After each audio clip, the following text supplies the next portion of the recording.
Here it is, one of Smash Ultimate's most controversial characters. Don't worry, I didn't forget about the other ones. Like him or not, he's one of the most intriguing DLC picks of all time. It was such a left hook that Minecraft was brought into Smash Bros. I honestly did not see it coming. I felt the idea was way too impossible for a game like Smash, as, I mean, come on, Minecraft is a juggernaut of a game series. And calling it a juggernaut is understatement. It's one of the biggest games of all time at this point, which is why it was interesting when Steve was announced in Smash.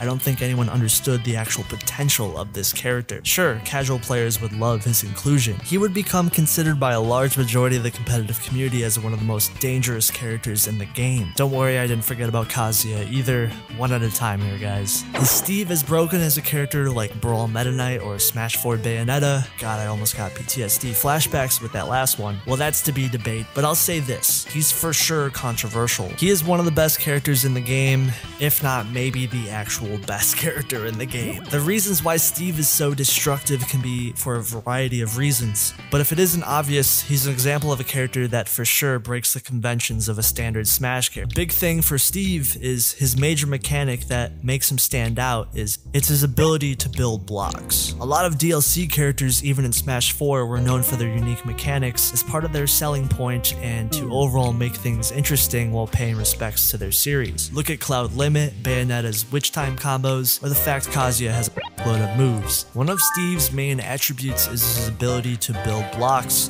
Now if you think, gee, what could possibly go wrong? Well, when you fully utilize the possibility of this move, the results are extremely threatening. Blocks benefit his combo game, it benefits his survivability. Yes, he can use blocks to live longer. Blocks can even change the way opponents approach Steve. He can just block your approaches. He can even edge guard with them. He can use them for defense and offense. They're just flat out amazing stage control tools. Amazing is an understatement for how good this move is. It's incredible. If you think Steve is a weak character, well, he can upgrade his weaponry and his tools throughout the match so he can set up the stage to allow him to have the best weapons possible. So not approaching Steve is not a smart option, as Steve can get better weapons, and on top of that, Steve is deceptively strong. If you think Steve is a weak character with crap moves, he has moves like back air when upgraded can KO as early as 70-80%. His down air has absolutely destroys characters' recovery option. It's relatively safe and is super powerful. It's so good that it can even KO grounded opponents at 88%, which is super rare for a down air to just do that. This aerial 100% should be respected. Side B, if Steve is loaded up on gold or redstone, can be used as a very powerful version of the side special, which is called the minecart.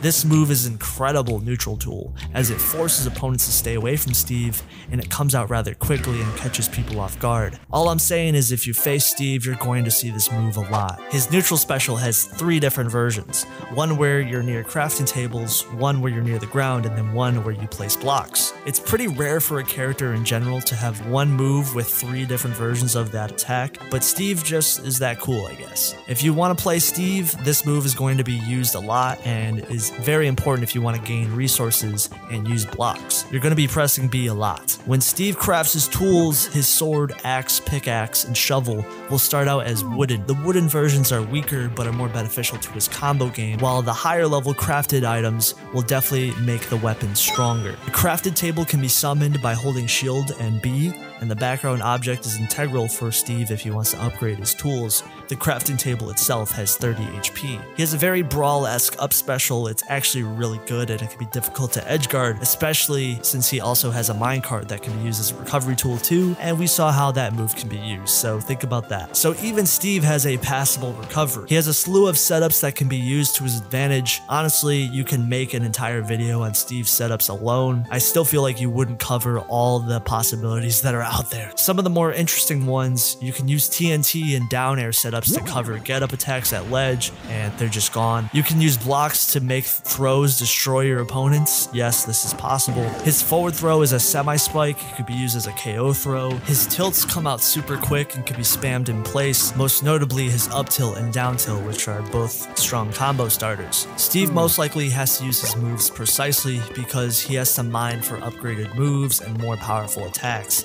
He can't just throw them out willy-nilly. But a lot of Steve mains understand that it's important to mine, and any opportunity you get, you gotta hold that neutral B, baby. The thing with Steve on why he's so controversial is he's basically a character that can secure KOs super early, and some of his moves compete with even the heavier characters in the game with how strong they are, and yet he can survive for such a long time during each stock. On paper, someone could think he was a bad character. His jumps are the lowest jumps in all of Ultimate, he has below average weight, and his dash speed is actually lackluster. When you don't craft his attacks, he's really weak and almost feels like a low tier, but where he crosses the line for people is when he fully upgrades his moveset, crafting, become a juggernaut of a character.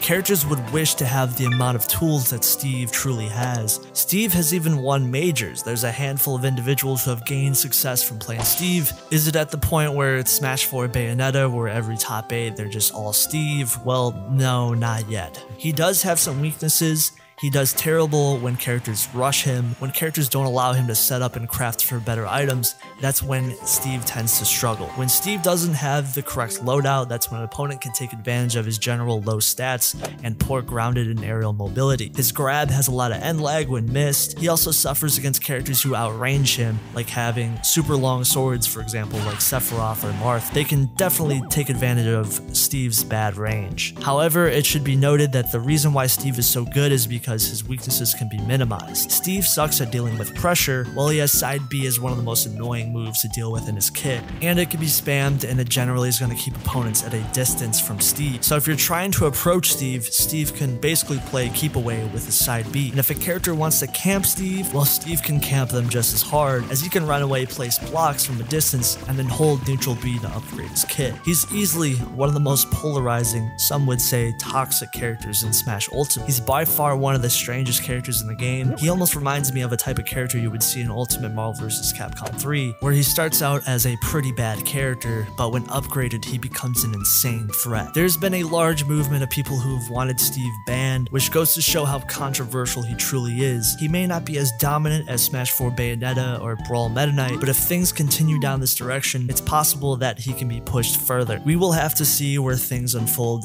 in the future for Steve.